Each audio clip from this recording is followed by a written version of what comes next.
एक लड़की दूरबीन के द्वारा चुपके से चांद को देख रही थी और जैसे जैसे उसने लेंस को ज्यादा जूम किया उसे अचानक चांद के गर्दे में एक छोटी सी लकड़ी की झोपड़ी दिखाई दी। उसने दूरबीन को ज्यादा जूम किया और देखा कि एक सफेद बालों वाला बुजुर्ग व्यक्ति कमरे से बाहर आ रहा था। लड़की हैरान हो गई क्योंकि ये बुजुर्ग व्यक्ति और कोई नहीं बल्कि उसका दादाजी था। छोटी सुसान ने खुशी से अपने दादा को हाथ लहराया लेकिन इतनी दूर होने के कारण दादा उसे नहीं देख सका। हर बार जब सुसान ने दादा को देखा वह अकेला एक बेंच पर बैठा चुपचाप पृथ्वी की ओर देखता रहता था। ऐसा लगता था जैसे वह भी अपनी पोती को याद कर रहा हो।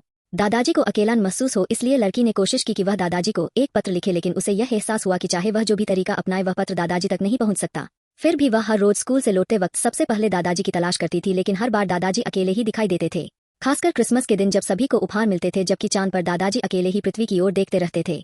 एक दिन दादाजी के पास एक क्रिसमस का तोहफा उड़ते हुए आया। वह बेहद खुश हुआ क्योंकि उसमें पृथ्वी से भेजा हुआ एक दूरबीन था। उसने तुरंत उसे लिया और पृथ्वी की ओर देखना शुरू किया जहां उसने अपनी पोती को देखा जो बिस्तर के पास खड़ी होकर उसे लहराती हुई दिखाई दी। दादाजी की आंखों में आंसू आ गए। उस दिन के बाद से दोनों दादा पोती कभी अकेले नहीं रहे क्योंकि वे जान गए थे कि वे हमेशा एक दूसरे को याद करते हैं। क्या आप भी अपने दादा दादी को याद करते हो?